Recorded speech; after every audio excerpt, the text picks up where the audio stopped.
few people a chance to fall in. Welcome to the space. We're going to be having a discussion about the California Reparations Task Force proposal that's currently written. Are they truly written for the descendants of U.S. chattel slavery? If you can, share the link, invite people in.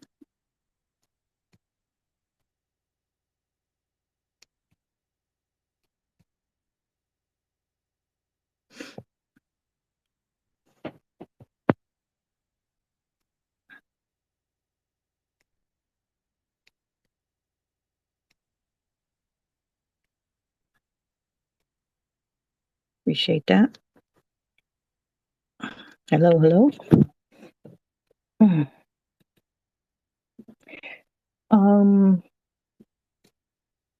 Hey, Marcus. Yeah. I'm not getting the share. Let me see. You say you're not getting what? I'm trying to, I want to put some things in the Jumbotron, but I'm not getting, it's weird. Twitter's not giving me a share link. It's just telling me I can copy, bookmark, or report, which is weird. Shit, I don't know. Let me see if I can do it from my phone. That's just my desktop. Yeah, looks like it's just my desktop not doing it. Okay. All right. To my thing. Okay, so that's that one. Let me just get all these up on the Jumbotron. These are some things that I like to touch on. Okay. Another one. Let's see. Hope I'm not repeating any. It looks like I'm repeating it. Okay. So it's like 1, 2, 3. Okay, this is different.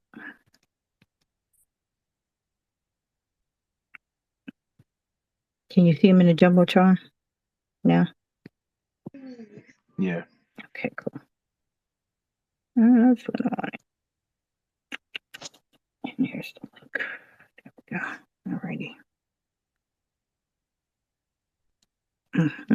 Good. Welcome. We're going to get started in a minute. So the conversation that we're going to be having is about the current proposed reparations task force proposals and whether or not those are written in the language that specifies that the policies are for descendants of U.S. chattel slavery.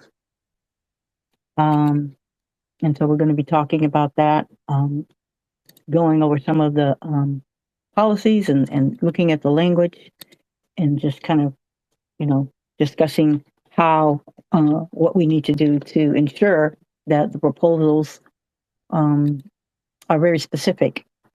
We know that historically, even policies that, were crafted for us specifically, and, based on the outcomes of those programs, if there's an implied, beneficiary, and that just leaves it up to interpretation by the people administering whatever programs. And so, one of the things that has been observed is the attempt to kind of universalize the language in some of the policy proposals, which can be seen as a way to circumvent the eligibility vote that was taken to specify that, descendants of American slavery were the recipient class. And so this is a big deal. This is the recommendations that are going to be going and put in a final report. And so, now's the time to go over every line and tighten up any language that may need to be tightened up to ensure that there's no doubt of who the eligible class is for each proposal. as opposed to it being oh, well, we already know that the eligible class based on the vote. No, we need the policies to actually say that. And so we want to get your feedback. We're going to have a robust discussion. I see Chair Moore is in the room. I'm going to ask her to come up so that maybe she can expound a little bit on what I was saying, tell us some of the things that she's observed. If anyone else would like to be a speaker, please go ahead and raise your hand at this time and we can bring you up. And let's get this conversation started.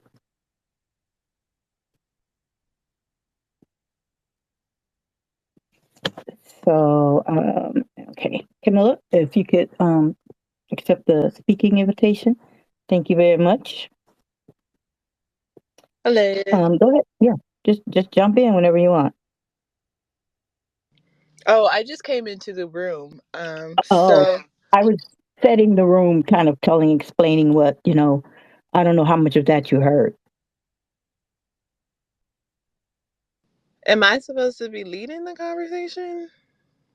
No, not really. I kind of set the preface of the room, but so I guess you did miss it.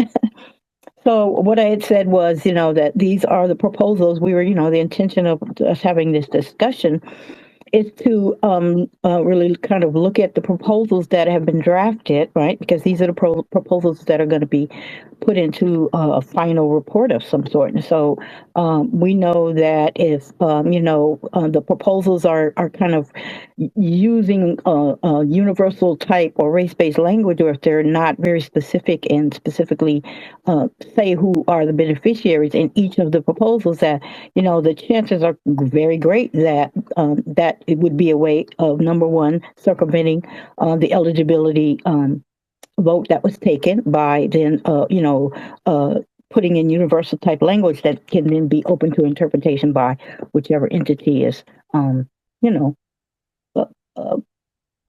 putting the programs into practice, et cetera, et cetera. And so what I had said is that I wanted you, I invited you up so that you can kind of give your observations on some of the things that you would observe in terms of the proposals thus far.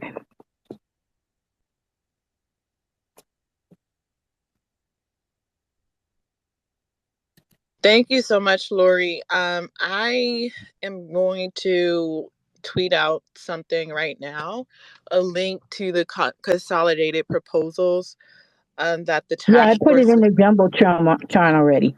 No, I realized, I sent you the actual link. The link that Cash put is the link to the preliminary, the interim report. Got it. Okay. So I'm like, even if NAASDLA wants to do its own tweet with the link to the consolidated proposals, that might be helpful too, just for future reference. Okay. But I can also do that tweet too as well. But yeah, so just as thank you, Lori, again. And so, yeah, so the task force, we are in the development stage of our work. And again, I'll just preface by saying I am not speaking on behalf of the task force. I'm speaking as an individual who so happens to be the chair of task force. But the task force, we are a 2-year legislative advisory body. We started our work June 2021. We end June 30th, 2023, July 1, 2023. That's when our final report will be released. And so the first year from June 2021 to June 2022, I characterized as the study phase. We invited over 100 people to provide personal and expert testimony, right? Marcus, as the co-host, was one of those witnesses, for instance. And, after, and all that, the study phase has been memorialized or enshrined, I say, in this nearly 500-page interim report that the task force released in June of 2022. And so, from June 2022 to when the task force sunsets, June 30th, July 1, 2023, I characterized as the development phase, because as this statute, whether we like it or not, is kind of copied and pasted from HR 40. And if you know the history of HR 40, it was initially just a study bill, but then it was updated to be a study and development of actual reparation proposals bill. And so that's why I said the first year, I characterized as the study phase, where we were studying all the different atrocities against, the American freedmen from 1619 to present in California and the United States more broadly. And in this final year, this final stage that we're at, we have passed the study phase. We're now in the development phase, where it's now the 9-member task force discussing, debating, and then finally determining what will be the final proposals that will be in that final report. And so each of the different task force members, we've assigned ourselves to advisory committees corresponding with each of the chapters in our interim report. Each of the chapters in our interim report, we have organized and called, right? We've organized the chapters around what we have called badges and incidents of slavery, the 12 major badges and incidents of slavery that still linger on and impact the American freedmen community, with an acknowledgement that there are innumerable badges and incidents in slavery, but in the limited time that we've had, we have identified, 12 major areas, from enslavement, political terror, political disenfranchisement, racial terror, unequal education, housing discrimination and homelessness, the pathologizing of the Black family, stolen labor and hindered opportunity, the unjust legal system, environmental injustice, for instance. The wealth gap is our final chapter. And so these are just a sampling of the chapters in our interim report, but the badges and incidents of slavery that we have organized advisory committees on. And what there may be 1 or 2 different task force members in max total serving on each of these different advisory committees that correspond with each of the chapters of the report. And so that's what you've been seeing since September, when we had our hearing in LA, December when we had our hearing in Oakland, January when we had our hearing in San Diego this past weekend, and then we'll have our final in-person meeting in Sacramento, March 3rd and 4th. And then we'll be going virtual. And then we'll have our last final meeting in person in Allensworth, which is the only freedmen's town in the state of California. It's in the Central California area. And so I kind of just wanted to give people like that background and that context. And so again, from September on, we've really been in that development stage where we've just kind of been in these silos as advisory committees, coming up with or refining what could potentially become final proposals for that final report. So, for instance, I am on the advisory committee for enslavement. And so that's where the proposal for the creation of this American Freedmen Affairs Agency comes out of. It comes from the advisory committee on enslavement, right? What are some reparations recommendations, that can be in that final report when it comes down to the chapter on enslavement, right? For instance, Reggie Jones Sawyer and Lisa Holder, they're on the advisory committee on the chapter or badge and incident called criminal legal system. So they are responsible for helping to refine or to bring back to the task force potential final proposals for that area. You have Don Tamaki and Vice Chair Brown, who are on the advisory committee together on education, for instance. And so they are tasked with coming up and refining potential final proposals for that area. You have Member Grills, who is on the advisory committee for mental and physical harm and neglect. That's one of the chapters in our report. And so she is responsible for helping to refine reparations proposals in that particular area. And then all of these advisory committees, we do our individual work in between meetings. We bring back kind of what we come up with in that in-between time. And then it's up to the 9-member task force to collectively discuss, debate, and then eventually determine what's really going to be in that final report. And so, great. Okay, as I was talking, NAASD LA put into the Jumbotron a link to the consolidated proposals list. It's over 105 pages long. But again, it is organized by the chapters in our report. And so I think if we can just try to, get off, start the discussion, I think the question, if I'm reading the title correctly, is, of these 105 pages of consolidated policy proposals that may, all, land in the final report, which of these are, catered to American freemen, descendants of slaves community? None of them, most of them, all of them.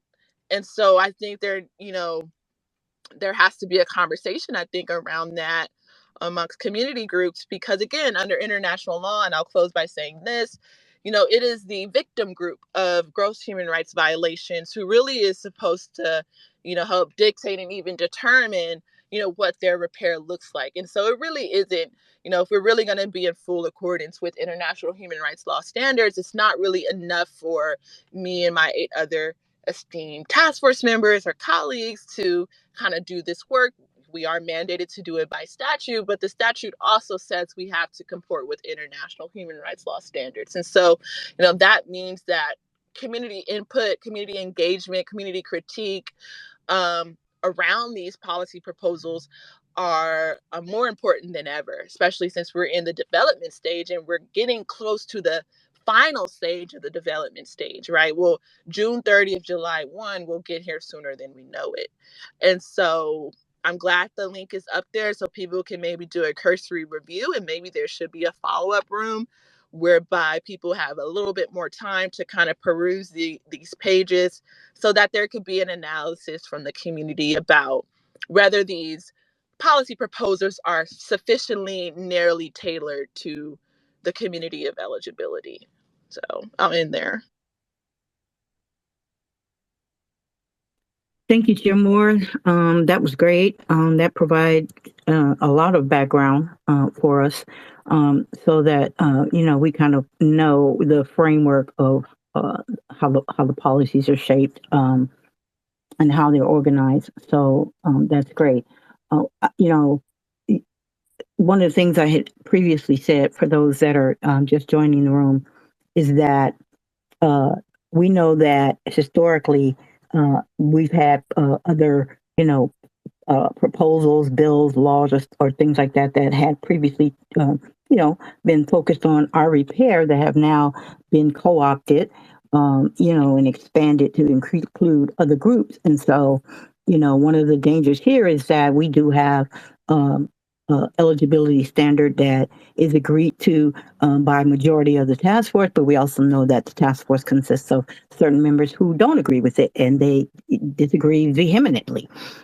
They're also, aligned with a group that believes that reparations, whether at the state level, local level, or federal level, should be given to anyone with melanin, including immigrants, people that just kind of landed here yesterday should be fully entitled to, reparations. And so the problem is that, these policy proposals can be used to disguise what their people's kind of like selfish motives are, or self-serving agendas and things like that. And so we as the public, it's vital that we don't let any of those things kind of just go by. Like you said, it's up to the public to, define what we want to look like, not Cheryl Grills, who wants to, have universal policies and all Black people write in her section,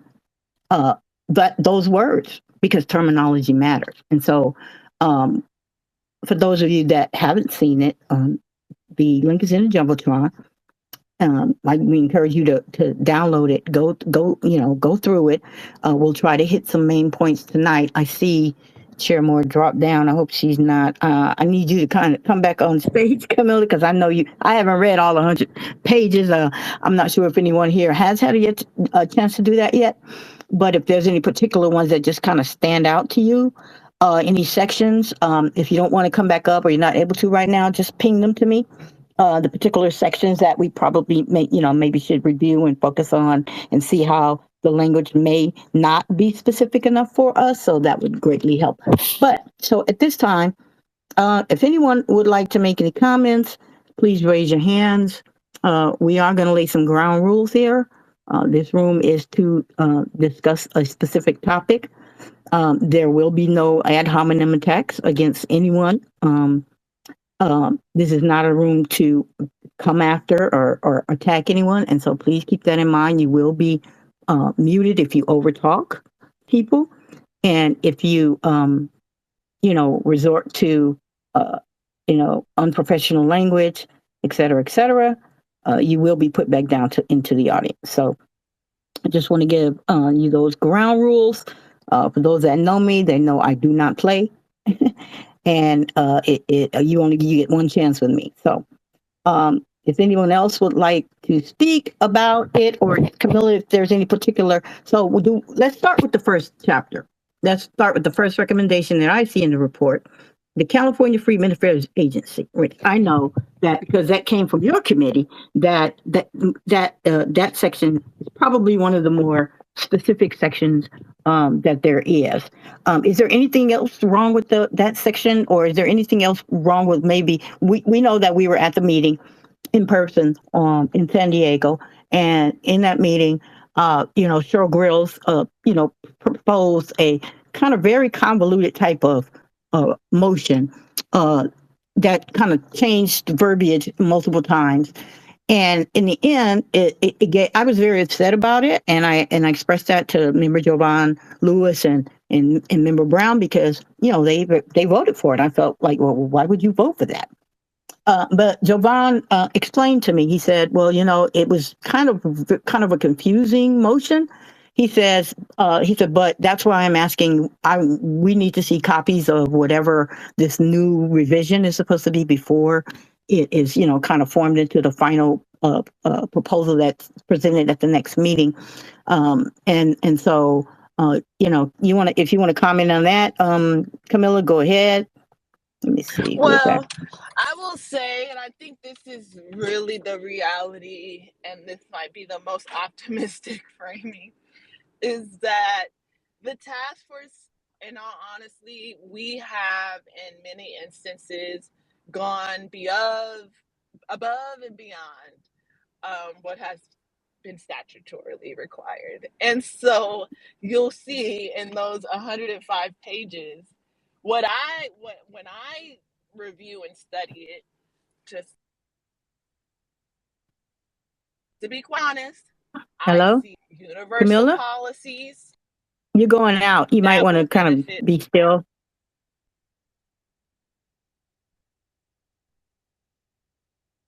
No, you're still kind of going out. I don't know if you moved from where you were. You were fine before. Yeah, we can now, but you were fine before, and now you're going out. So I don't know if you moved.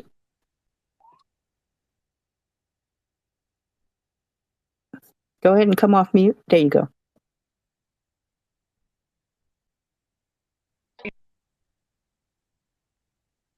Yes.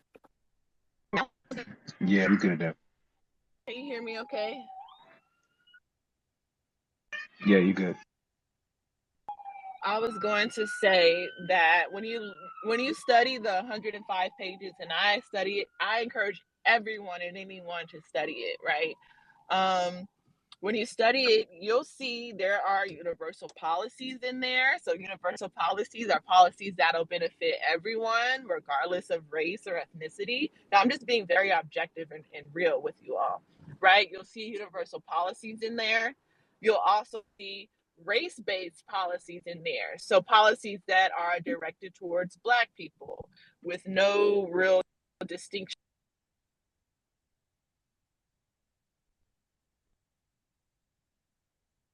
Hello? Can you hear me? Yeah, you went Yeah, out. go ahead now. Okay, I was just going to say, when you study the 105 pages of proposals, you'll see universal policies, so policies that benefit all groups, regardless of race, lineage, status, what have you. You'll find race-based proposals, so proposals that are based on race. So the race-based proposals look like Black this, Black that.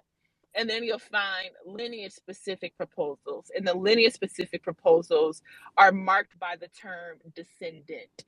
And so descendant, when you look at the first footnote, descendant is described as that lineage vote that the task force voted for in March. So descendants are those who are, descendants of free and enslaved Black people living in the United States prior to 1900. So again, just to recap, in that 105 pages of proposals, you'll find lineage-specific proposals, you'll find race-based proposals, and you'll find universal policy proposals.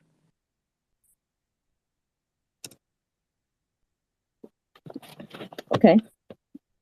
And I'll just end by saying, that I am on the advisory committee for enslavement, and just after thinking and pondering and reflecting, I will say, I think, again, this is me speaking as an individual, I do feel like the task force has kind of lost what it means, has never really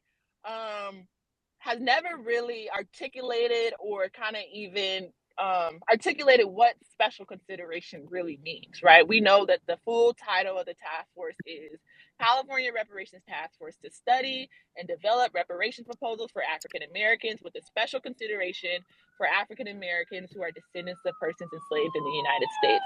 And I do think, just being honest, objective, a critique, personally speaking, is that special consideration has been a little bit lost amongst the discussion of the task force thus far. There is still time, right? And so that's kind of where the creation of a policy proposal to create a Freedmen's Bureau kind of bore out. How do we, define or articulate what special consideration means or looks like? Of course, special consideration is borne out via, the proposals for direct cash payments with those 5 state sanctioned atrocities, that being mass incarceration, over policing, devaluation of Black businesses, housing discrimination and houselessness, health harms, and unjust property takings, right? There's special consideration there because we know those who will only be eligible for those cash payments are those within that community of eligibility that the task force essentially codified in March of last year, which is essentially the population that is eligible in the statute in and of itself. So the March decision in March 2022, we literally just codified what was already in the statute. The statute already defines who is eligible, and it's freed African slaves and their descendants. And they define freed African slaves as those who were emancipated by the 13th Amendment, and their descendants, those who became American citizens via the 14th Amendment of 1868. And so, again, special consideration, I'm thinking as just reflecting and pondering on this process so far, if there's a checkbox for special consideration, I think the economics, a cash portion, that checkbox is met. But I think the jury is still out around what does special consideration look like for the different forms of reparations not related to cash. And so, I am on the Enslavement Advisory Committee. And so that's where this policy proposal to create a Freedmen's Bureau, for that community of eligibility bears out. That is where potentially I'm arguing that special consideration can come to life, right? A permanent place where people can go for direct services, right? A multitude of direct services, like the Bureau of Indian Affairs or even the Office of Immigrant Affairs. And there's so many different institutions that currently exist that provide direct services to different population groups. But as we know the history, that type of specialized bureau or institution does not exist for our community anymore. And so the conversation is, how do we bring that back in a reparatory justice framework that's in alignment with that special consideration language?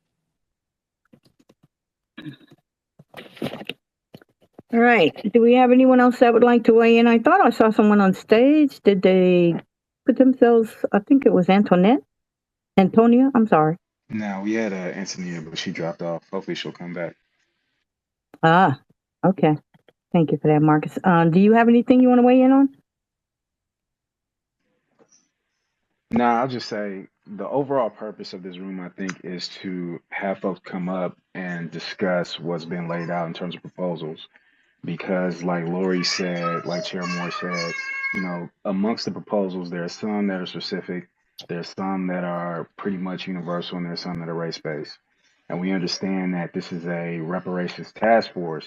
And so in order for this to be true reparations, then every proposal, not just majority or some, every proposal that comes out of this needs to be specific for the community of eligibility. So I hope that folks will take a look at I posted the bullet points in the Jumbotron. I know Lori posted the actual summary of the initial proposals. I hope folks will take a look at those and provide suggestions and feedback in terms of how we can, the ones that have bad language that's universal or racial, to clean those up to make those specific. Because one thing we have to do, I know Lori mentioned the motion that Dr. Grills made at the last hearing. We're going to have to find a way to turn public opinion away from that motion because, it pretty much negates the power of the Freedmen's Bureau. So we want the Freedmen's Bureau to have power, and then we want the proposals to be specific. So that'll be what I have for now. I may add more later. And the All right. only thing I'll add, and I would love to hear from, people, there is this critique that, okay, not all proposals can be descendant or lineage specific because of the ways in which data is currently collected. That is the argument that I've heard, that, because the way in which data is collected is mainly race-based,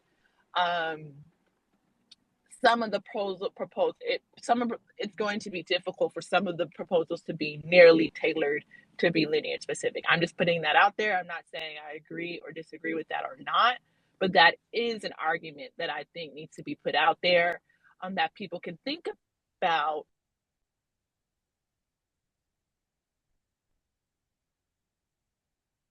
Did we lose Miller again?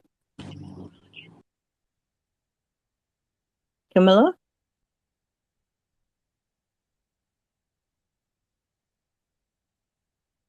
Yeah. So I think we did. Like I said again, if there's anybody who has any kind of comment or any type of questions on this particular topic, we do encourage you to raise your hand. Otherwise, we kind of will just continue to talk. What I'd like to do is I kind of want to find a particular section to Lori, read out. we got a couple folks on stage. We got a couple hands. Oh, we do? So I All right, I'm watching. know I brought Kieran up first. Kieran, you go ahead, then Jackson after that. Okay, thanks, Yeah, Morgan. what's up, fam? This is Kieran. I'm here in Los Angeles. I'm part of NAASD Los Angeles. Just wanted to make a note about what Chair Moore said about the excuse of the data collection. And I don't know who y'all tuned in the last meeting, but Jovan said that the lack of data is one of the harms against our people, right? And I think that we should lean in on that fact that if they're going on not having data as a reason not to make it specific, that they're just perpetrating the harm, because the not having data is the first harm.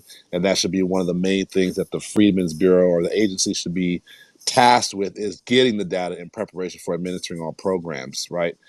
So I just wanted to, like, if that could be the note that we kind of champion on, like, not having the data is the harm. That's why the Bureau needs to get that to, preempt all programs. And to not have that, it's to continue the harm. That's all I want to say about that.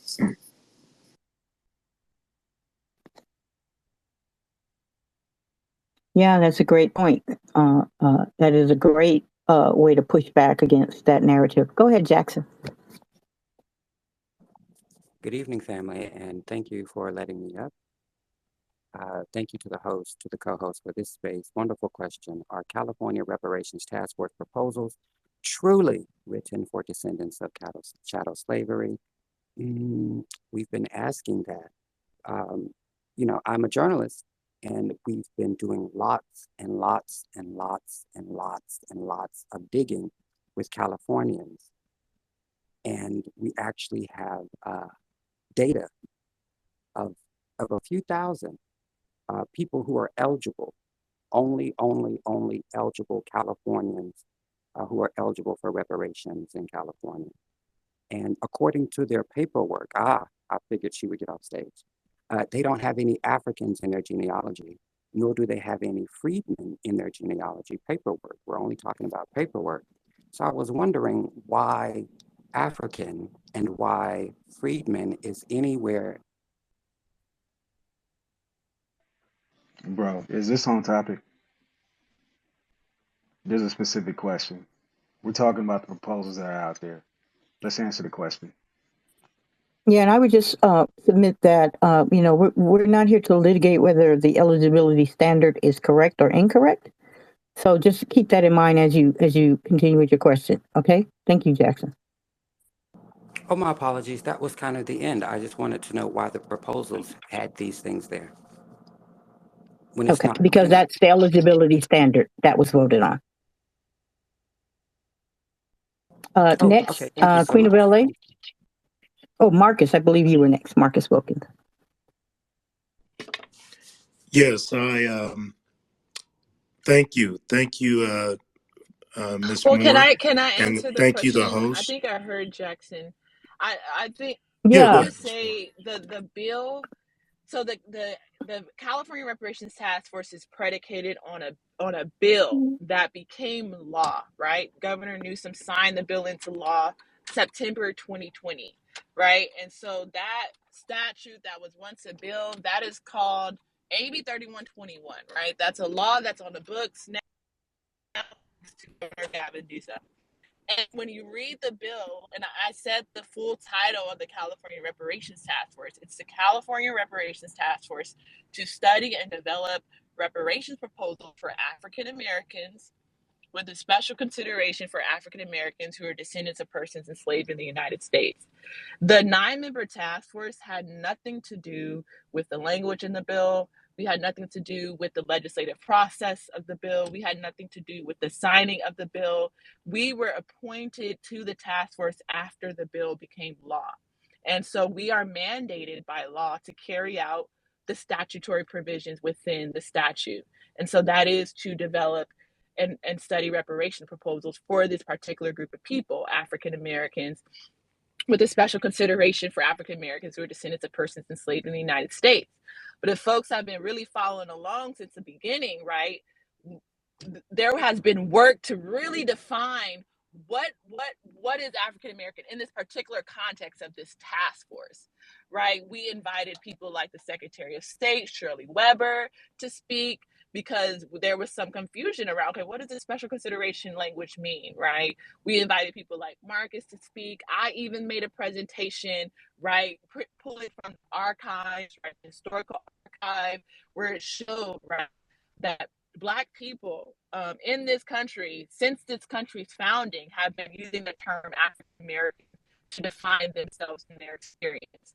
And so in March, we voted as a 9-member task force. We got for a decision that the community ability people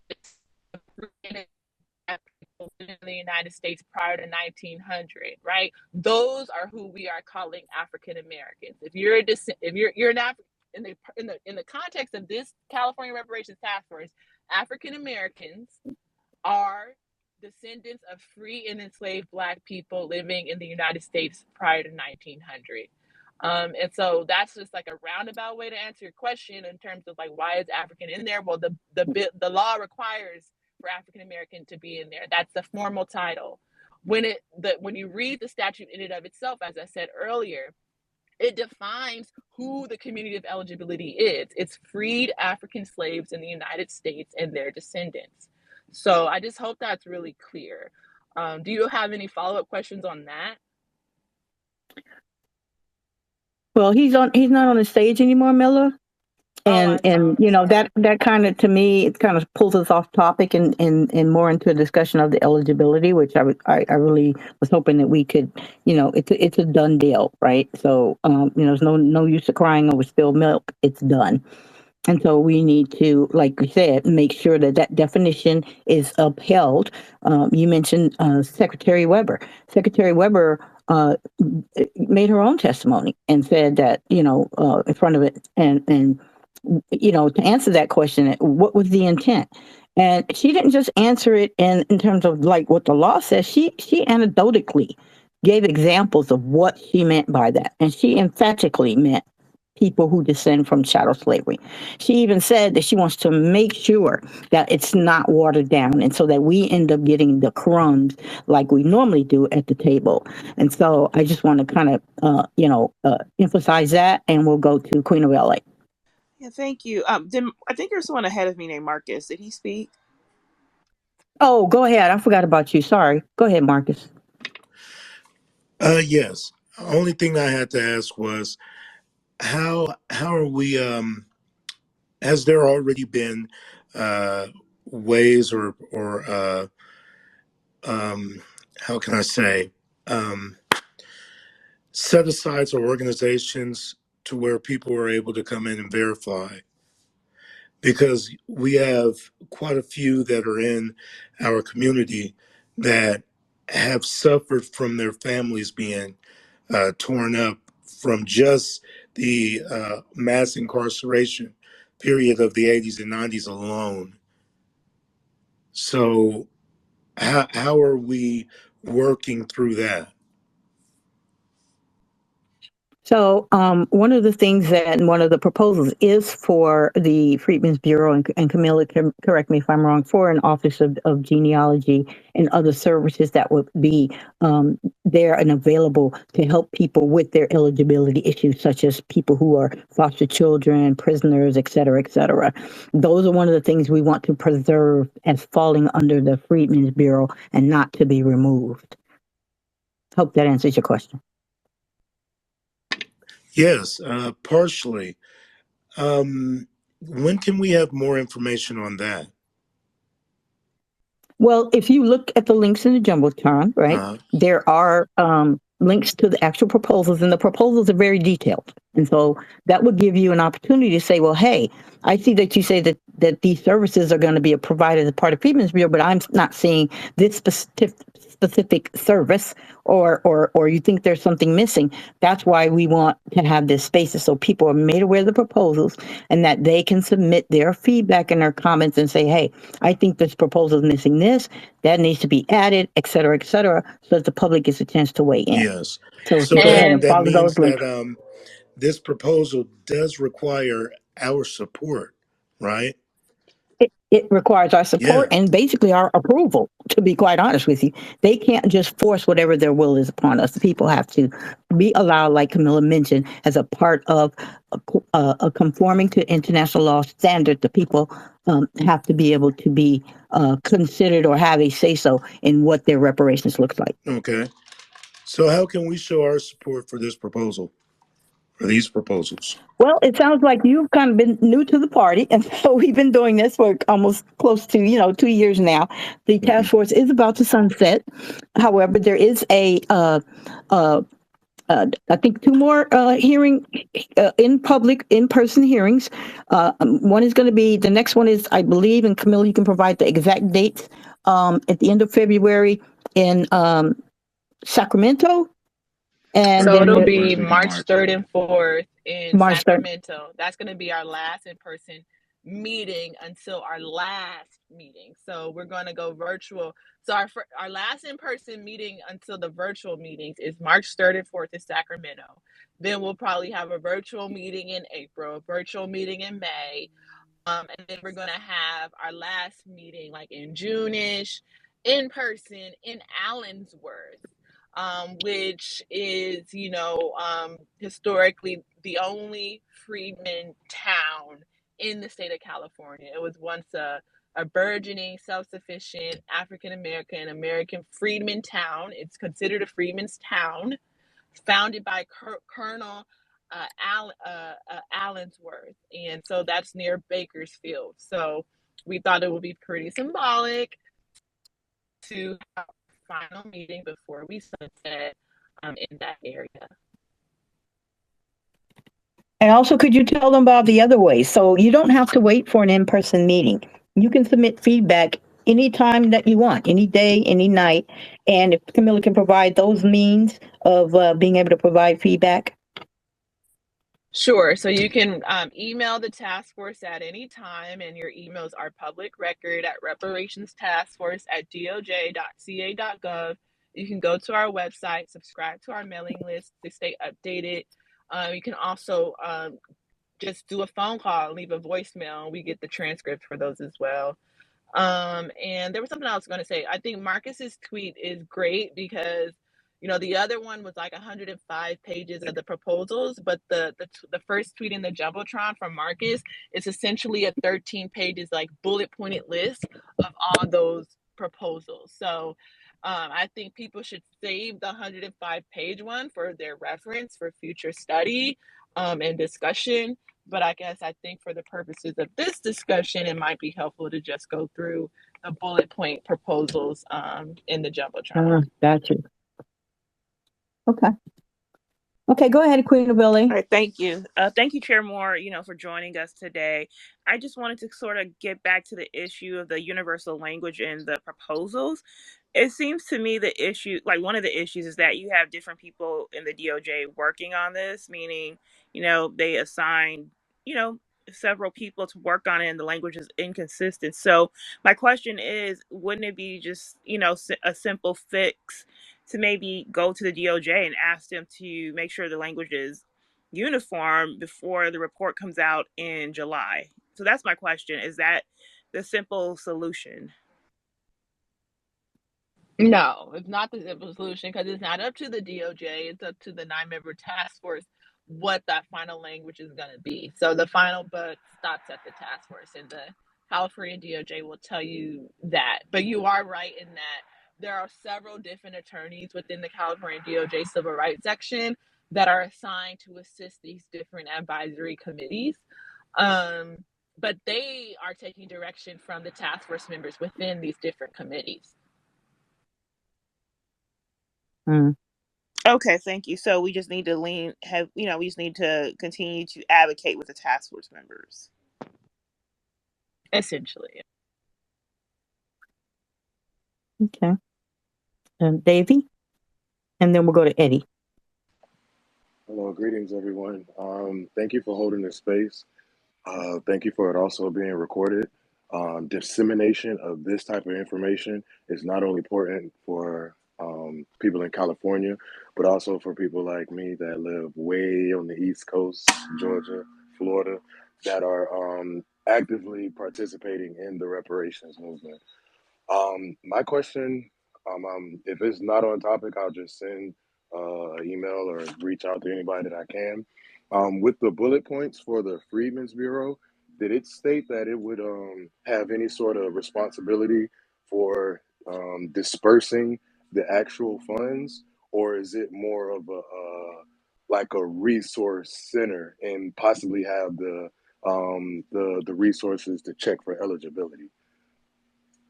It would be all encompassing. So the full 105-page one goes in more explanation. I have to see what the bullet points look like.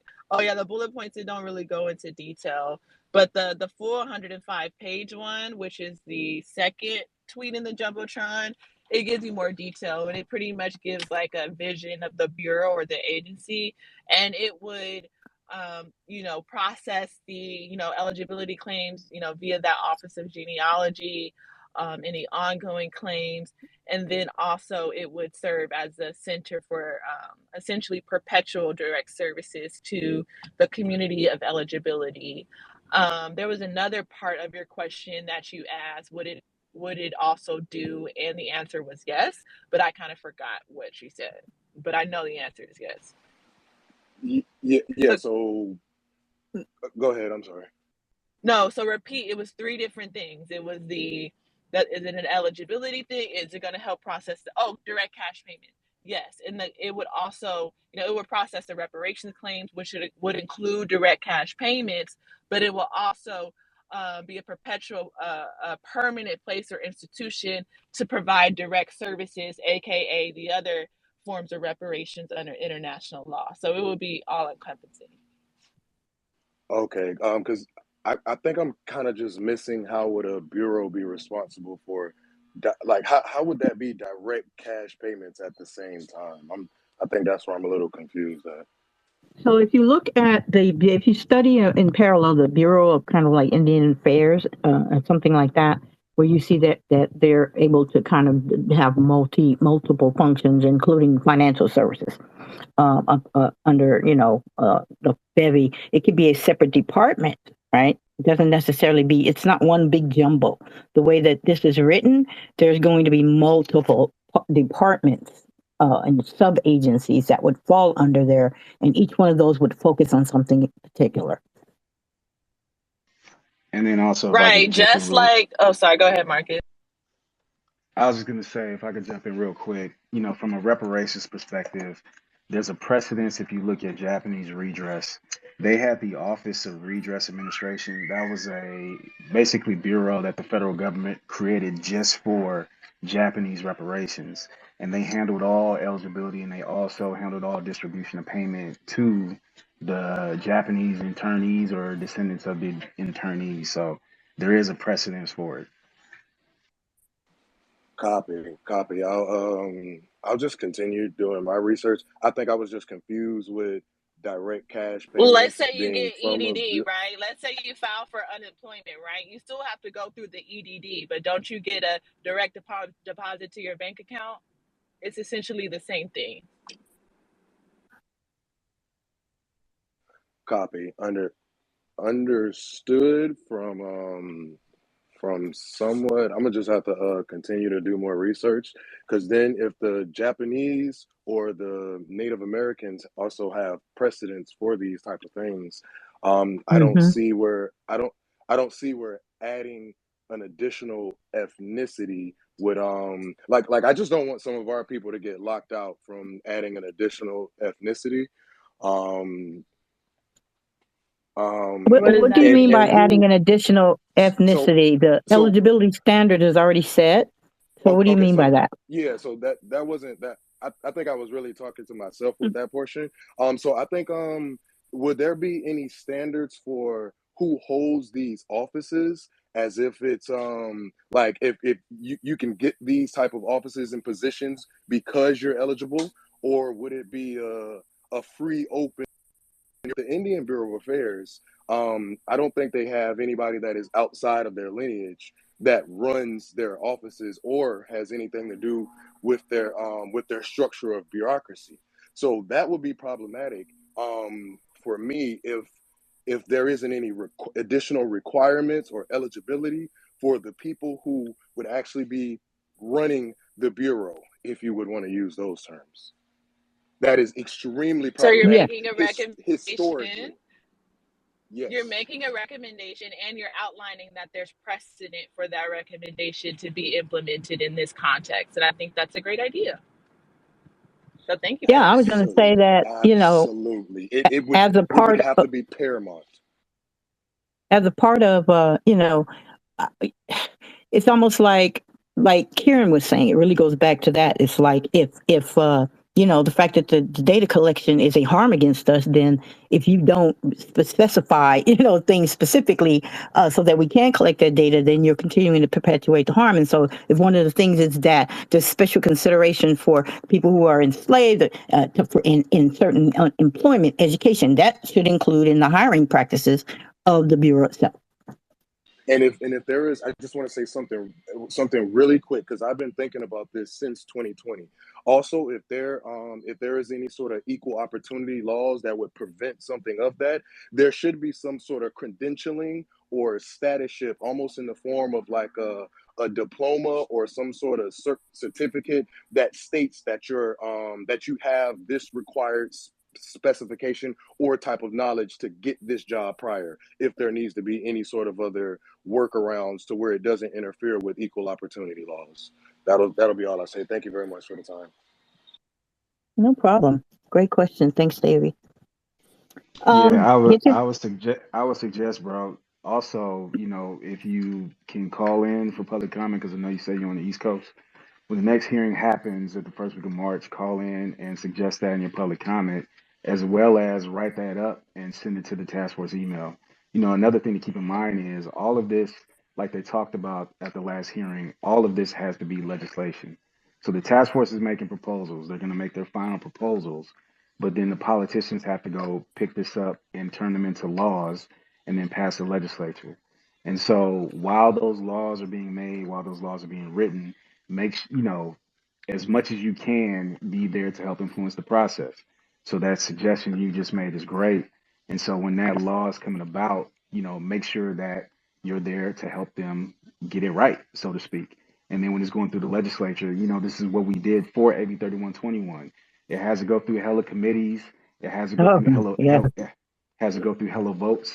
And then that's when the public gets to call in to say that they support or don't support what's going on. Make sure you're there for that. You don't have to be a California resident just to call in and support a bill that's going through a committee and, to get it across the finish line. So that's what I would suggest to you.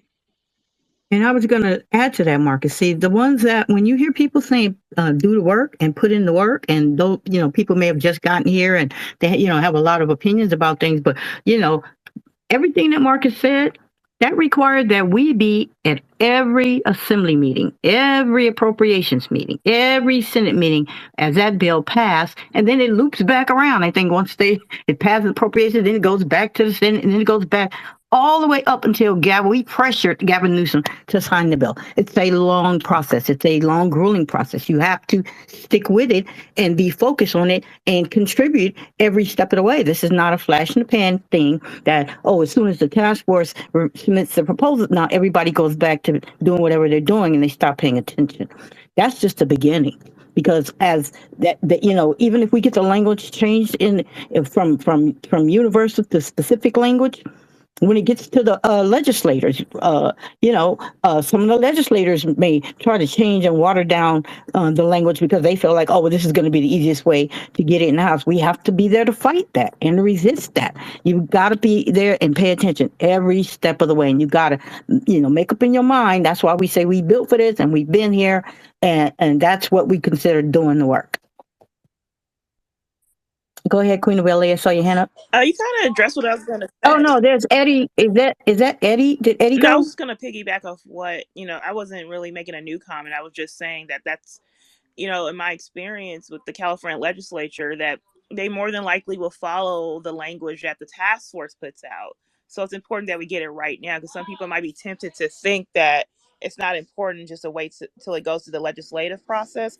We want to get it right now, so when it does go to them, they understand that this is what it should be. And like Lori said, we need to stay on top of them throughout the whole process. So that's all I wanted to add.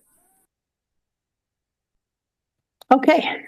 Can I say Eddie, what Davey said was really good? Because if people know the history of the original the Freeman's Bank, for instance, that bank, we were robbed and stole. And a lot of people are like, well, we were robbed and stole. Why do we need this again? Well, if you read up on the history, and this is stuff that I recently learned, I'm not going to say I came out the womb knowing this, right? But when you read the history, you'll see the Freeman's Bank, it wasn't ran by American freemen, Black American, whatever you want to call us. It wasn't ran by us. It was ran by white people. And they raided us. There was no FDIC at the time, so there was no, federal regulation in that sense either. And so, even with the Bureau of the Freedmen's Bureau that once existed in this country, right? It was dismantled.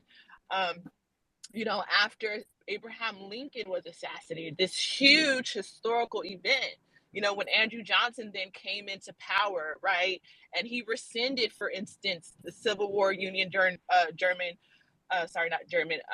Sherman's Special Order 15, where he set aside 400,000 acres of land, Georgia, South Carolina. The Freedmen's Bureau, when it existed for that short period of time, right? But you can find records where it says Richard Brown, American freeman, you now own over 40 acres of land on the Hayward's plantation, the land where you once were enslaved and toiled. It's now yours. That was an actual government action via the Freedmen's Bureau that was rescinded when Abraham Lincoln was assassinated. Andrew Johnson rises to power, and he gives the land back to the Confederates. He gives the land back to the people who lost the war. That is in complete opposition or even contravention of how reparations initially was thought about in the context of war. It was the losing nations who would have reparations, right? That's how reparations first started out. It was not a human rights concept. It was a war concept. What do losing countries owe winning countries for one losing the war and all the harm that they caused? So that's why World War I, World War II, it was the losing nations that paid reparations to the winning nations. And that's why our history is so important, and what happened in this country is so perverse, because the Confederates lost, yet they were still rewarded, right? In opposition to how international law was practiced at the time. And so I just kind of want to put that out there. Like we are in the third wave of Reconstruction in this era where we have the power and the ability to chart our own path and to learn from history and learn from our mistakes to chart a better future. So I'll just stop there. I'm like loving this conversation, and again, I'm speaking individually, not as officially on the as a task force member. But yeah, I'm here to, have, answer any questions you all have related to the task force, but again, from an individual perspective. So let's go with Eddie. He's been waiting, and then we're going to go with I believe Friedman was after that, and then Jay Jonathan. Hey, thanks for having me on. I'm from Michigan, so I'm just watching with a careful eye. I know when something happened in California, the rest of the nation follows. So I just want to encourage you guys to keep fighting. Just catching up sound good, and just waiting to get something like this in Michigan as well after you guys get it. Well, thank you for that. Go ahead, Friedman. Peace, peace, peace. Thank you, Nasdi LA, the hostess with the mostest, and That's NAA. That's NAASD. We don't use nasty. okay, NAASD LA, and Marcus Champion. Our California Reparations Task Force proposals truly written for the descendants of chattel slavery? Absolutely, in particular the American freedmen. The lineage standard has been set thanks to Queen Camilla Moore, the chairwoman, Dr. Amos Brown, Senator Stephen Bradford, Dr. Jovan Scott Lewis, and Miss Monica Montgomery Stepp. So this is a very simple question, but I appreciate it. It opens up the discussion. Most definitely. Well, so let us give you some more context, Friedman. What I know you may have just gotten in the room, but one of the observations is that the language in some of the proposals that were parceled out to different committees, of course, that are led by various task force members, do contain universal and racial language, as opposed to specifically identifying the descendants of chattel slavery. So that's really what the discussion is about: is to one, we need to identify and to make people aware that, we need to identify those particular programs and push as, much as we possibly can to make sure the language in every section is specific, because if it's universal, then it's left up to the interpretation of whatever body is enacting some of these proposals. So go ahead. Agreed. I'm aware of the which I've been reading the executive summary and things of that nature. Is there a specific link in the jumbotron where I can read and further Yes, sir. the First, discussion? the second link takes you to the full report. The first link is just a bullet point summation of each one of the sections alphabetically. Okay, so in other So, words, so, so for first, example, uh, there's like, the mental say, like one of the first sections that I'm scrolling, and it's racial terror. Okay. And section that details policy proposals to address harms. And the very first thing it says, establish and fund community wellness centers in Black communities. Okay. So that's okay. We know what, they consider us Black. Fund research to study mental health issues within California's Black youth population. That needs to say California's Black youth population with emphasis on descendants of American slaves, or omit the Black youth. It needs to be delineated along that is emphasis, that with a special consideration appended to areas. And there's a lot of it. That entire section only talks about Black youth, Black children, Black adults. Doesn't say anything about the special consideration, which means that we have priority and preference. So that's just kind of an example. And I'll just say this. Oh, go ahead. yeah, so it's going to depend on the language and who exactly is interpreting that language. So I guess, I mean, we might have to even remove the Black part, because with SB 189, we're supposed to be disaggregating the blackness and being very Right. specific with the language because black, according to Prop 209, and thanks to y'all because of that, that's why I know it, that would not, I would say, be adequate, and we need to be more specific. So I would suggest American freedmen because that is not based on race, and it applies to descendants of chattel slaves in the United States. Okay. Jonathan, go ahead. Great, thanks. This question is for Chair Moore, and thanks for all your work. I appreciate it. But you stated, very eloquently how the field order for, I think it was 15 was rescinded, but the land, according to one family, was given. And my question to you, and the task force, but maybe you as an individual, I've been pretty active with Twitter, posting, different documents that I have, including, patent letters stating that, like, my ancestor, and I'm sure anybody else other than my ancestor, any ancestor in California in 1870 that got patent letters or deeds to property were forbidden or prohibited per the laws of Congress of holding claim to gold mine, copper, anything of value. So when we talk about generational wealth, that applies. And my question to you, Camille, is why is this information specific to California and those descendants that were here who are related to a number of people not talked about with the task force? Is it because there's maybe a federal claim too? Or is it just, there's no need to bring forth all the information? I see this as not only, valuable just to my family, but to anybody that potentially has a descendant that was a founding member of this state we call California, the governor included.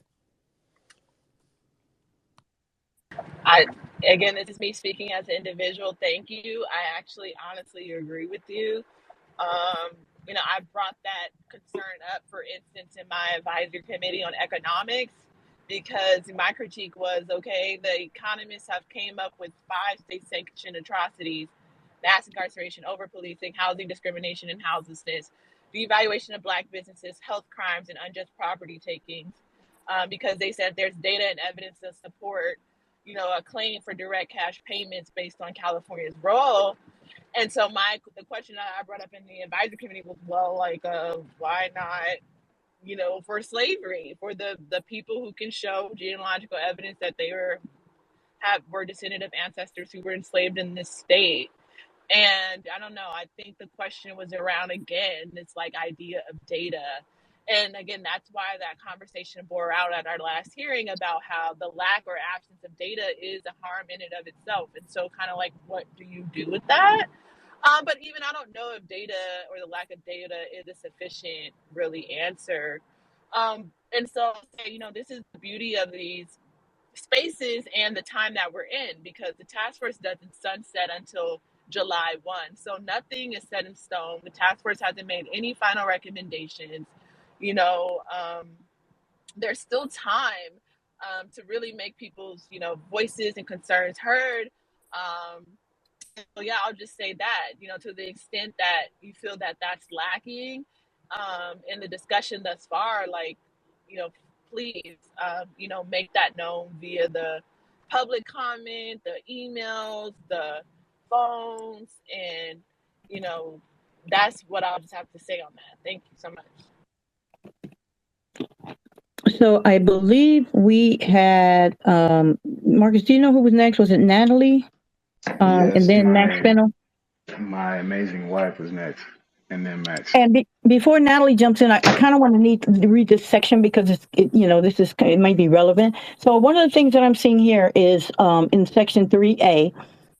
Is it 3A? 3A, correct. It says establish and fund community wellness centers in Black communities. So in just this one sentence, Black Californians experience a range of mental health crises, driving disparities, yada, yada, yada. Next sentence, African Americans are more likely to have their first contact with mental health systems. And then it goes African American again and 2 other additional sentences. Then in the next paragraph, it's back to Black Californians. So can you see how the inconsistency of language there? it makes it, kind of where, okay, what is in terms of this? What do we define it? Just all Black Californians? And now you're saying, African American. So you say Black California, you're talking about like a Rachel Dolezal type of Black. So anyway, that was just another example of the type of language that really needs to be cleaned up. Go ahead, Natalie. Hello, everyone. My name is Natalie Champion. I am a board member with NAASC LA, and I do Black community work here throughout the state of California. And I want to thank, my board members for organizing this space. Give a special shout out to my handsome, very smart, very wise husband, Marcus Champion. Got to shout him out. And I guess my comment is really it's a comment regarding the question and a question that I want to pose. And so to answer and kind of piggyback on what you said, Lori, it is problematic because the proposal is written for, or it can be focused on Black. That's how I'm reading it as well. And when I say here's the problem with that is I literally just came out of a space where folks who, although they mean very well, they are going to be putting forth proposals around reparations that have that Black focus, which will, I guess, convolute some of the proposals or the intent of what the policy recommendation should be, right? And so I do think we need to be very clear, and even though writing the language has to be highly consistent with specific language on who we say we are, right? I don't care if that's African American are using the exact language that was in the bill that became law, but it needs to be very specific in each one of those proposals. Because if it's not, it opens up room for the Black or race conversation, whereas this is not that conversation. And then my next question is really, the second phase of the task force, or not the task force, the second phase of this push, right, for reparations in California will be, in fact, what Camila shared and others have shared, and what we all know, the legislative proposals, right, that have to happen. And so what I'm concerned with is really how that happens, right? Are you going to have a multitude of organizations putting forth quote-unquote reparations proposals, some that may use some of the proposals that are in the actual study, or even putting forth their own? Some of those proposals, if it's left open to anyone who's kind of focusing on this issue, putting forth proposals, they're going to focus on Black, race, equity, because that's kind of what's happening, especially in the Black-led spaces that I frequent, is a whole anti-Black focus, which is not specific and not, I guess, in alignment with what was in the law. And so that's a kind of a question that I'm putting out there, not necessarily seeking an answer, but something for us to ponder. And I think one of a success story would be like the Momnibus bill, where it's like a package of bills, but it's falling under, this kind of identity of a Momnibus bill. But anyways, that was my comment and question, and I will mute my mic. Thank you.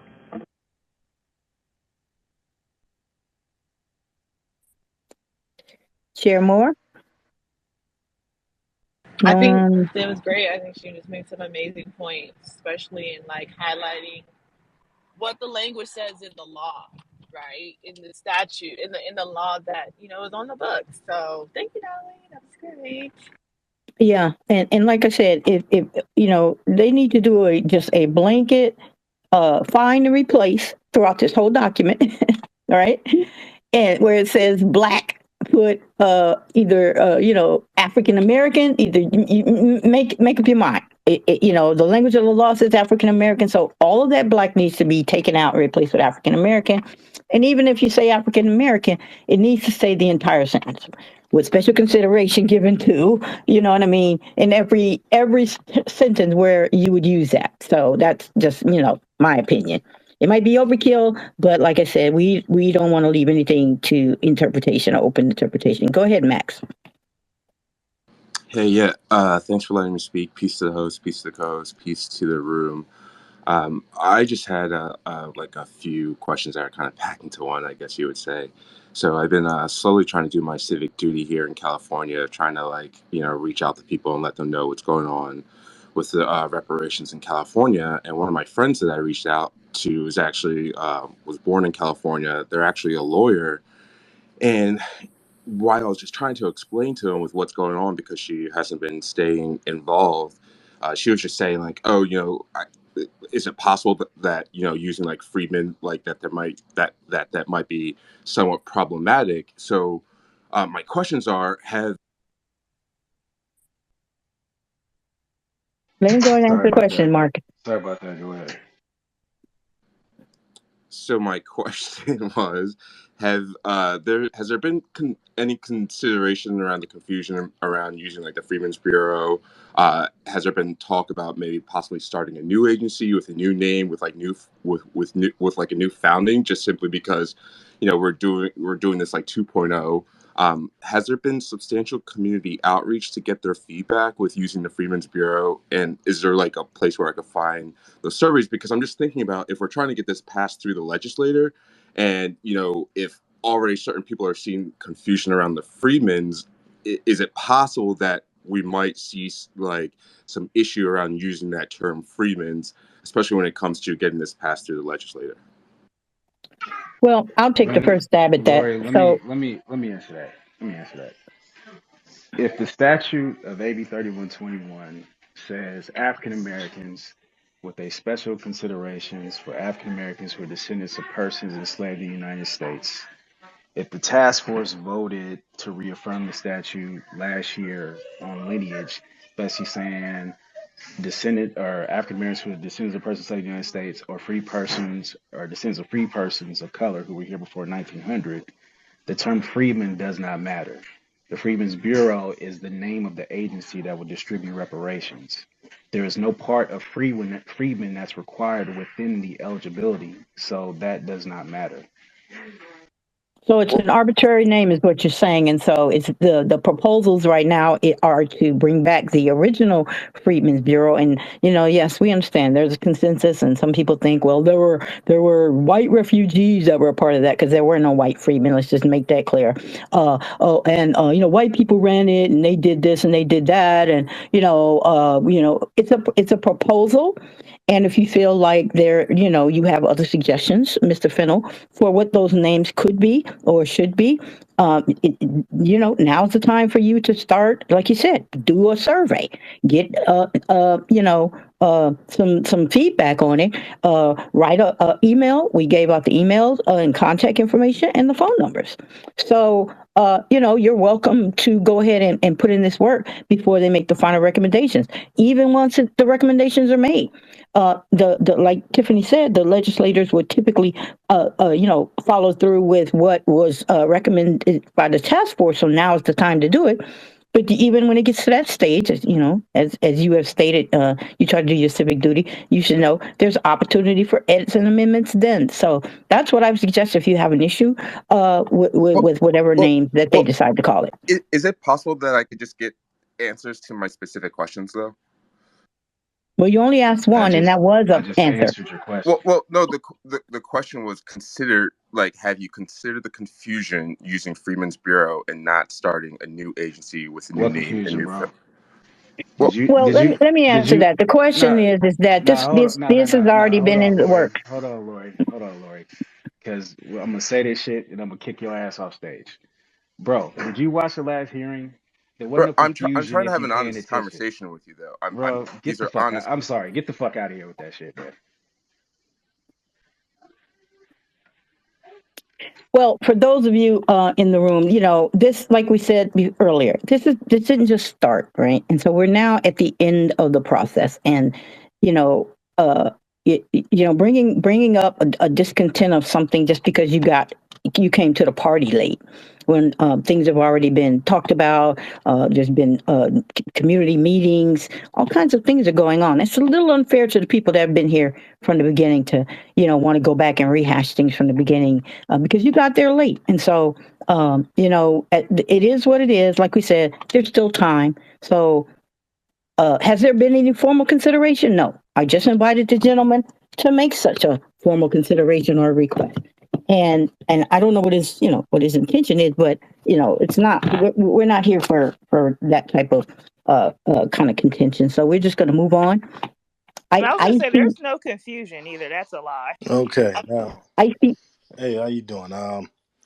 Now I heard African American with special consideration for, I guess, Black Americans or whatever they said, but that's Descendants of U.S. chattel yeah, slavery. Yes. special consideration. That is what Dr. Weber wrote in the law. The law was passed. The task force is only responsible for enacting what she Okay, wrote. They are not responsible for the okay. language. Now, uh, we know what kind of society we live in, and also Black folk, we have the right to name ourselves. Whatever name they gave us after the Civil War is what they gave that situation.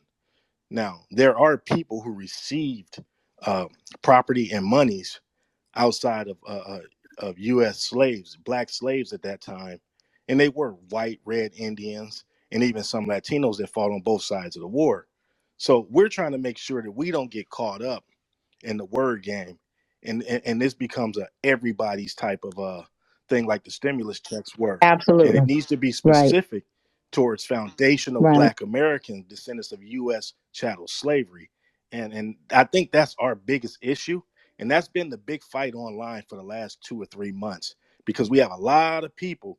They're Black people from Latin America, Black people from the Caribbean and Africa that feel like they should be able to basically hold on to whatever it is we're going after on behalf of the 50 million or so Black Americans that are Right. here and Right. that are descendants of slavery. Yeah. So I think that's what the real push is for.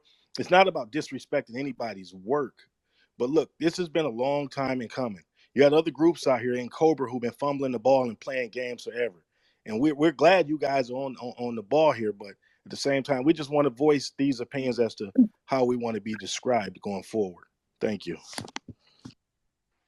Well, Thank you for that. let me say, bro. I would suggest. I don't know how much of the task force you paid attention to, but if you go back to the January hearing last year, that's when Dr. Weber spoke and basically gave her legislative intent, because the argument was from folks who are, pro race, pro diaspora. Which, not to say I'm not pro diaspora, but when it comes to reparations, I'm specific. But Dr. Weber gave her testimony in January where she reaffirmed that the reason why she said African American with the special consideration, because when we got involved, the community of eligibility was just African Americans with the or African Americans who were descendants of persons enslaved in the United States. At the last committee before the bill passed, she added African Americans with the special consideration. Her reasoning was is that she wanted to make sure that free Black folk at the time were not excluded, because while they were not enslaved, they still caught hell from the system of racism, white supremacy in that time. And so she reaffirmed that in January of last year, and then during the when the eligibility vote happened in March, that was also discussed. And so the legislative intent is for us. And she has said so last hearing that she did this for us. And so that's what I would suggest you go take a look at. Yeah, and I think all of us here want to make sure that nobody should. We with you with that 100%. We don't want nobody else horning themselves into that. But we have to take the best path that has the most likely chance of succeeding. And lawyers who have argued on race-based constitutionality before the United States Supreme Court have been consulted on what's the best way to do it and what's the best way to kind of like call it what we should be called without it being a race thing Well, triggered. And it's not so race; it's our lineage. It's not we're not arguing race. correct. I'm African agreeing with Americans you though. or Negroid is the race, but we're talking about foundational Black Americans being the people who suffered the effects of U.S. chattel slavery and the But descendants. they're the same people. They're the same people. No, they're not. So you're saying We are Negroes and not. We are foundational not. Black Americans are not the same We people? have a different admixture. We have been apart from for 500 plus years. We are not the same people at this point. We have a different As experience, a Negroes different and environment, different language. listen what I'm saying. So you're saying that Negroes Negroid is a and race. foundational Black Americans are not the We are an same. ethnic group, Black Americans, foundational Black Okay. Americans. So I see what you're saying. So the problem with that is that the lawyers, those same experts and the people who are, in the halls of power and work on legislation, they said there's no precedence for that. And so The we talked precedence is about the Jewish best people, path, sir. Japanese people, The That's you have to argue with Dean Chemerinsky. Then I would and those are suggest you those are contact his ethnicities office. of other groups like Asians and Okay. Caucasoids. So I mean, Contact Dean Chemerinsky and some of the other people who have made testimony on the task force. Their names are available on the reparations task force website of who these expert testimonies came from. That is not a precedent according to them. There's no precedent for that, and so therefore that would not be the best path for it. Now, in terms of getting that name potentially recognized, that's a part of, like you said, your advocacy. That could be your legacy that you fought for from this point forward to get that term to be recognized. And I salute you in doing that. But for the purposes of this discussion, there's nothing we can do about it right now. So thank you for your question. Do we have anybody else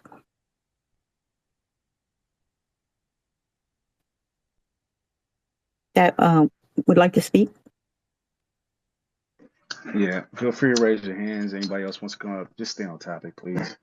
Yeah, yeah. But like we said, we're not begrudging anybody.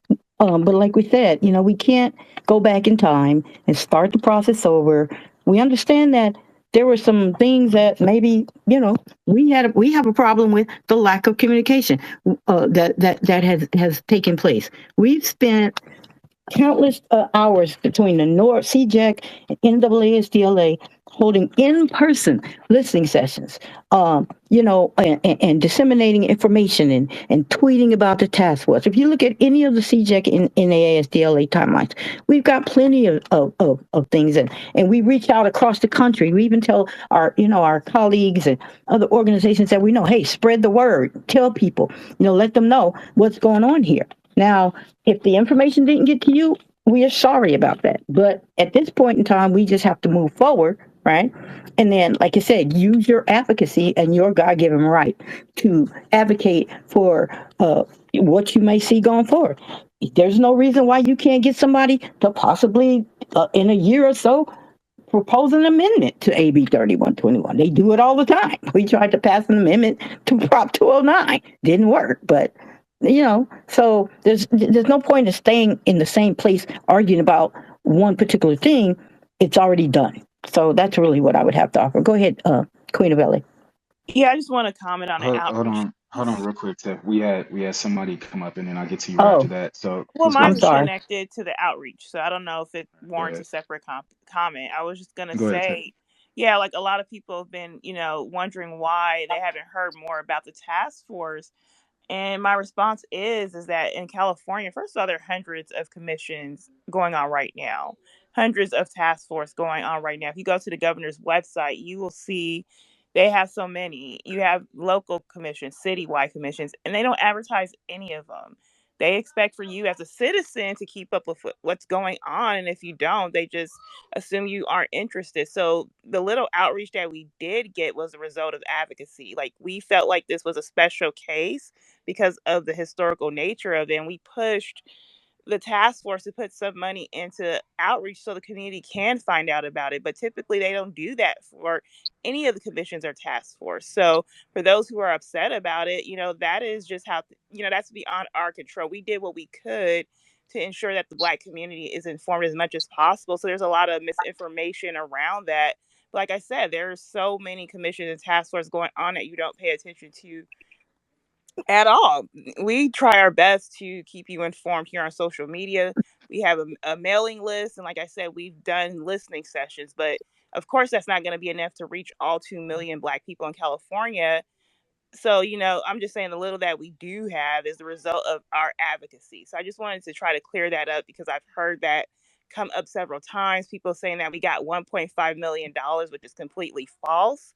And that, I just, people, there's just a lot of bad information out there. So that's all I got to say about that. Marcus, you can go ahead and, open the floor to the next speaker. Appreciate that, Tiff.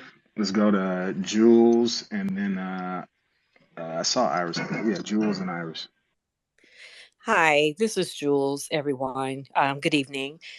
I just wanted to thank you all for what you're doing. I've followed the task force. I started following last year, and I kind of fell off. So now I've picked back up again. I understand that what you do is not easy, and I just wanted to take a moment to commend you and thank you for all that you're doing and that you have done. Appreciate that. Thank you. Thank you. Iris, you up?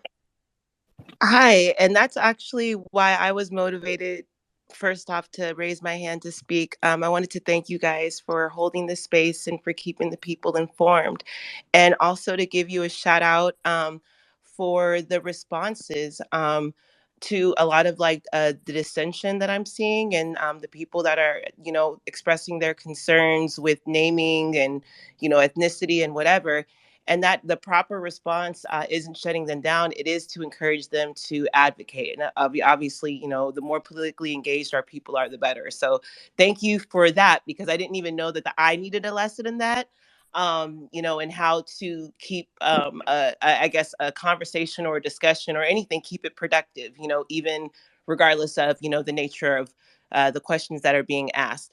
And so, in terms of asking or answering the question of the room, are California reparations task force proposals truly written for the descendants of chattel slavery? I think they're supposed to be, based on the testimony of Dr. Shirley Weber. I like to call her my Secretary of State. I love me some Dr. Weber.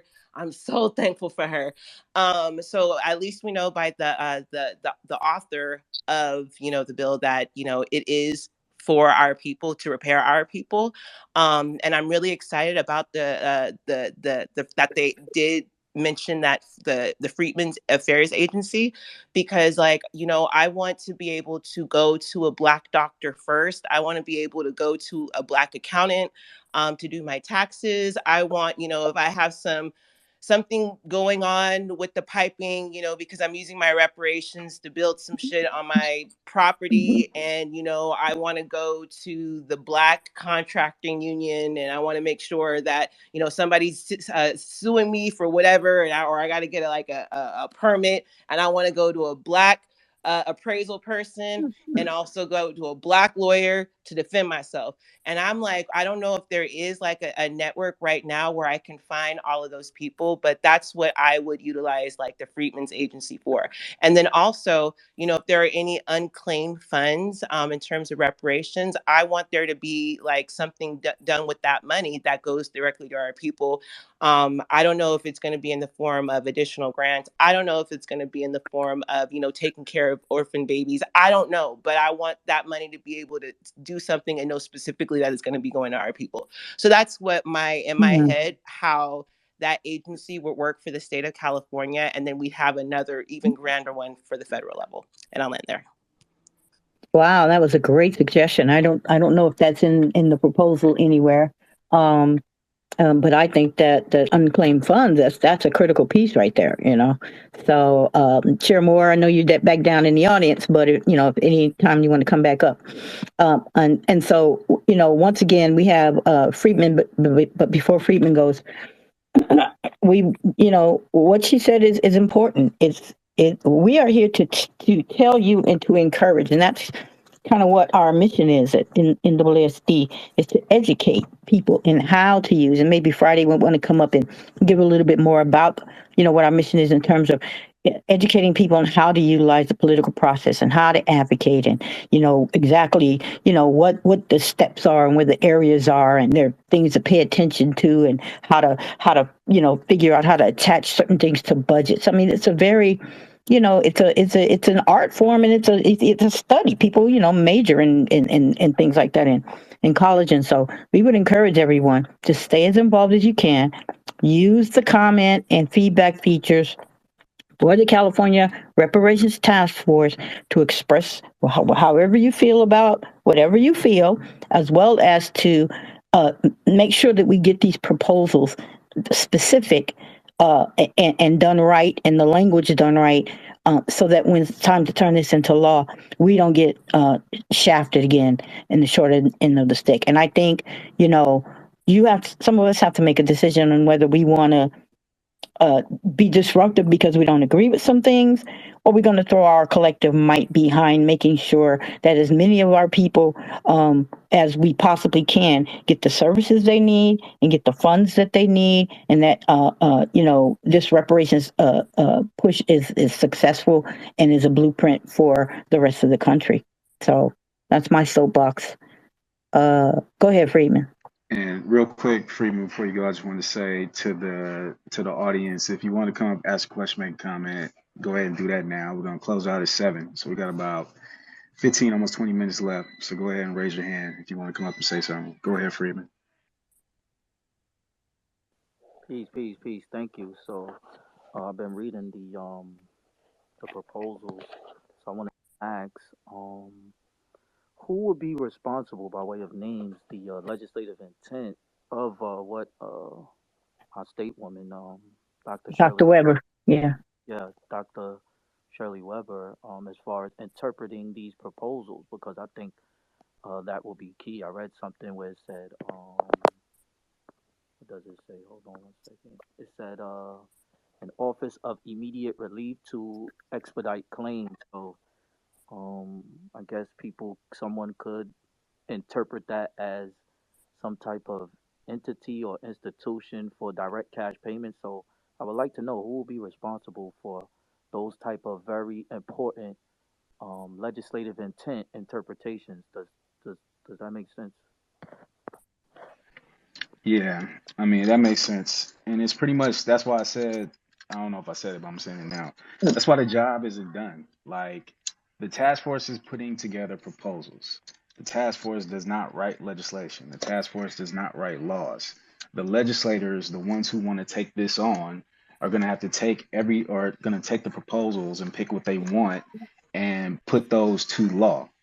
And so, in terms of legislative intent, like we know Dr. Weber's legislative intent, we know that the task force reaffirmed the statute of AB 3121, but that still does not stop a lawmaker from then, even though that there were 13 months of discussions about if this was lineage or race based, ultimately coming to the decision that this is lineage based or reaffirming that is lineage based. Nothing is stopping a lawmaker from then taking one of the proposals and then writing a law that's race based. Nothing is stopping them from doing that. And so that's why we as the public, that's why the job ain't done. The job isn't done until all the laws related to our repair are complete.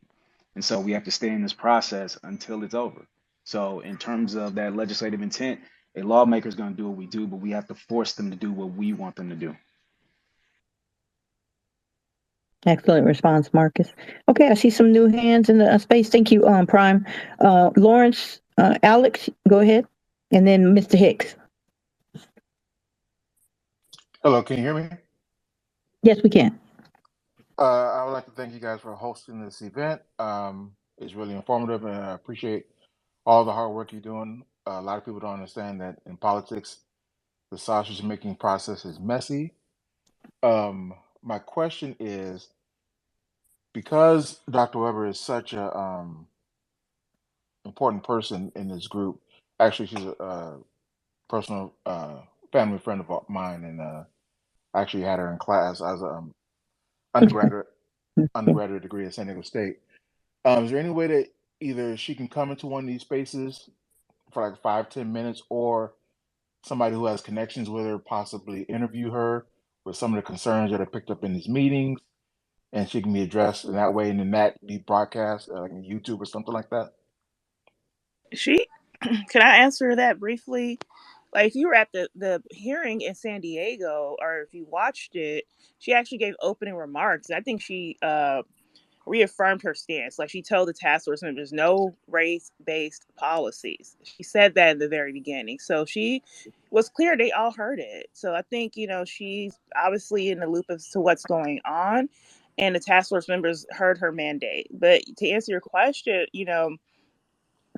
about her coming into the space, I'm not sure. We can ask her, but I don't Well, know. I want to get If it's clarity on what he means. So you say some of the concerns, are you talking about the concerns with the language and the proposals, or are you talking about some of the complaints people are talking about, things that can't be undone at this point? No, well, first of all, I did not see her. I did not see the San Diego.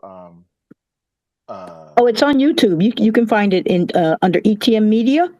Okay, Shout out to Umoya, CO, and Kim for recording both 2 days. okay, I'll look there. I already have it. I already follow it. But it's just in terms of a lot of the conversation I'm hearing tonight is there's a sense that the feeling that I get is people are fearful of other groups shoehorning their way into what we do as freemen, descendants of slavery, or descendants of Mm. child slaves. And if that somehow can be um, marketed or media driven to the point where it's a consensus, that I think Hmm. some of that fear will tap down. Well, keep in mind that Dr. Weber is the California Secretary of State now. She is not an assembly member, at which point she could have been Right. involved in actually the lawmaking process, as you know. And all she can do, and I think she's done a great job of that, she hasn't bitten her tongue or held back in any way. She has point blank period says, I do not want these policies watered down into race based communities of color, disadvantaged communities, so that we end up getting the crumbs. She was emphatic during her testimony. If anybody knows the date that she gave the testimony, if you could ping that to me or something. But she gave a very lengthy 20-minute testimony that broke down exactly in even more specific terms. I would suggest you go back and write that. And I think everywhere she's going, she's saying the same thing. But if you've got a legislator who doesn't care, who only wants to enact their own personal agenda, they're going to try their best to ignore, like in my opinion, they're doing now, some of them, right? And I made a public comment at the hearing in San Diego. I think it's disrespectful for you to turn around and use language like, people of color, disadvantaged communities, and universal policies when she stood right here in front of you not an hour ago and said not to do that and asked you not to do that. But if people are going to do it anyway, like you said, again, maybe it needs to be a media push of some sort where, we kind of make outcry to the media and, draw a lot of attention to any of the lawmakers that do try to do such a thing. All right. Well, thank you for your time. I appreciate you. No problem. Mr. Hicks and then Black Liberation.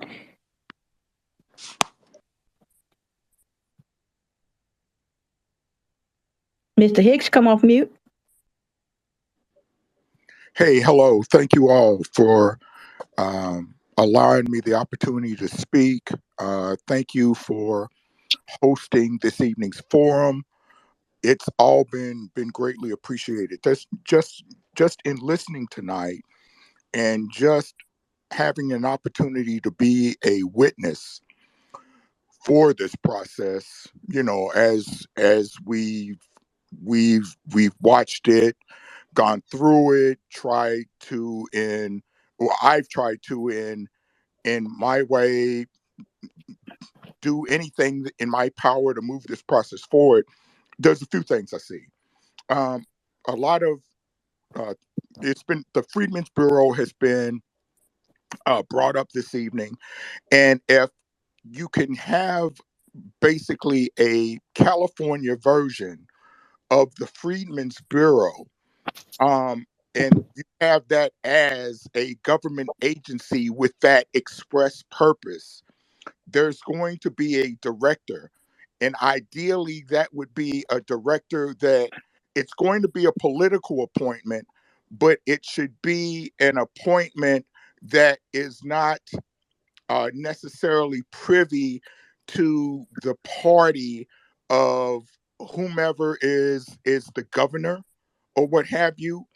It might be a position that might have a particular term limit, but there would be a very specific set of goals and a particular um, Black Americans descended from chattel slavery first mission that would be the prime directive of this director and this agency. But those are things that are going to be talked about in due time.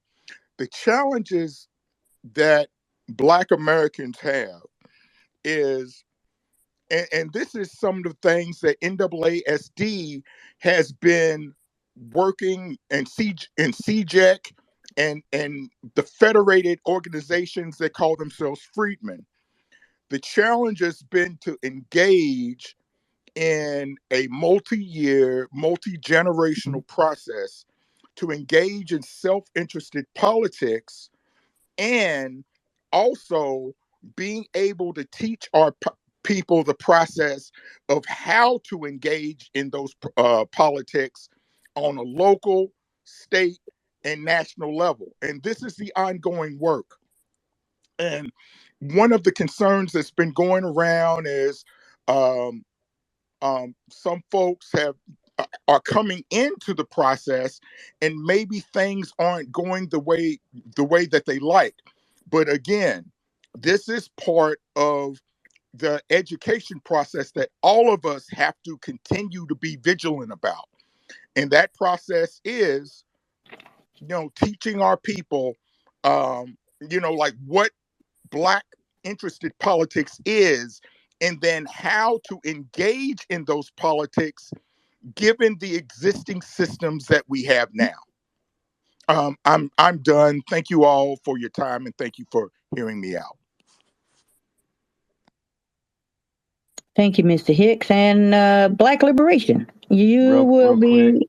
real quick before you go, Morgan, I wanted to say, just because it's come up quite a bit, over the course of the talk tonight, in the Jumbotron, I put up Dr. Weber's testimony from last January where she reaffirmed her legislative intent. So if anybody has questions related to that, you can watch that to get an understanding of what she meant by the language that she put into AB 3121. Go And ahead, it Morgan. was powerful, yeah. Yeah, go ahead, Morgan. What's up, fam? Hey, Miss Lori. Hey, Marcus. What's going on, Michael? Queen of LA. What's going on? No, so I came up here, right? And my nighttime, I do a lot. And my night owl. But no, so we're talking about 501c3s versus the federal government backing the Freedmen's Bureau, correct? In terms of what? Someone's comment or the overall question in the Right, room? the comments or the concerns. Uh, well, not that we're concerned specifically about these Right, proposals that right, they've made. Now, one of the first sections that they got to was the California Freedmen's Bureau, and that was brought up, and what we think is kind of like an attempt to kind of gut that very detailed proposal that would encompass all of the services and everything that we need to make it something that's outsourced to CBOs and NGOs and things like that. So right. that is a Non-government concern. entities. Yeah. Right. So, you can look at Philly gun violence prevention programs and tell that that's not the way to go. They just had a whole expose on 501c3s getting grants to prevent gun violence that didn't do the right thing. So that's not the way to go. If you know better, you do better. I just came up here. You know how I feel about the pretendians. I don't like them. They need We're to not get going shut there, down. Morgan. Okay, I'm Morgan, sorry. I'm sorry, Miss Lori. But change the subject. No, change the subject. all right, the P words. No, Hashtag on I the said P word. change the subject All entirely. right, all right, If Miss it's Lori. about My them, we're bad. not My talking about that. bad. My bad. It's a recorded space. So all that to say, let's just stick to the tangibles, right? 501c3s that aren't upholding to the federal government is a problem. That's how you get grifters. That's how you get race frauders and hustlers and all of that stuff. And the numbers don't lie. You can look at all these programs where they source out federal funding to these 501c3 entities, and the next thing you know, it's a grift, right? And that's not what anybody should want. So I just had to say that y'all already know. Shout out to y'all, and y'all doing y'all thing. And Marcus, shout out to the fam. Thank you for that. Appreciate that more. And I just want to say before you close it out, Lori, I agree with you, Morgan. While there are CBOs or nonprofit orgs out there that do good work, a great intent of nonprofits in general, but especially when it comes to our black nonprofits, is to kind of work in a circle because that's how their doors stay open. They kind of run on a treadmill. And so if we're gonna Mm. now turn our reparations over to that process, that's not a good look at all. And so I'm hoping that when the next task force hearing happens in March, that we as a public voice our discontent with that Shoot, proposal. don't even wait till then. Yeah, Voice well, it yeah, now yeah, on the definitely. website. Send emails. Get ready to call in if you can call in. But we got to make sure that because I think what happened is that Dr. Grills worded the proposal in such a convoluted way that a lot of folks were confused, and so we got to revisit that and make sure that that is not a component of what will facilitate our reparations. So I just wanted to say that. Go ahead and close it out, Lori. Yeah, and speaking to that point, people have to also understand that various nonprofits don't necessarily operate at the optimal standards with policies and practices, best practices and policies. And some of them aren't even really formally structured. They're ran with their cousins. They kind of come and help out. So it's really important that the types of freedmen organizations, because we historically operate as nonprofits as churches, and we definitely don't want to have churches that would be in control of it. But as far as nonprofits that are known black nonprofits today, unfortunately, they're all on that Pan African diaspora stuff. And so if those people are put in charge on it, we already know what's going to happen. And so that's why this is a huge concern. I want to thank you to Chair Moore for spending her time here. Again, the golden objective is for us to continue to be vocal, voice our discontent with any thing that the task force is doing to water down our reparations claims, water down the proposals, et cetera, et cetera. And with that, if no one else on NAASD LA team has any parting words, we're going to wish you guys good night.